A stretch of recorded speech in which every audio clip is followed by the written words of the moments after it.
ฉันกะจังหวะได้ถูกฉันจะโฉบลงไปเอาจักรยานเกี่ยวเวทีร็อกแอนด์โรลได้จับแน่นๆนะบอสลี่วู้ฮู้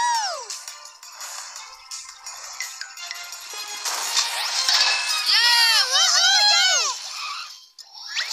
ขอบคุณที่ช่วยเราไว้แอบบี้ตอนนี้เธอกลับมาร้องเพลงให้วงดอกไม้บานได้แล้วไม่ได้เพราะเธอร้องเพลงกับวงกุหลาบพันร็อกอยู่วงดอกไม้บานกุหลาบพันร็อก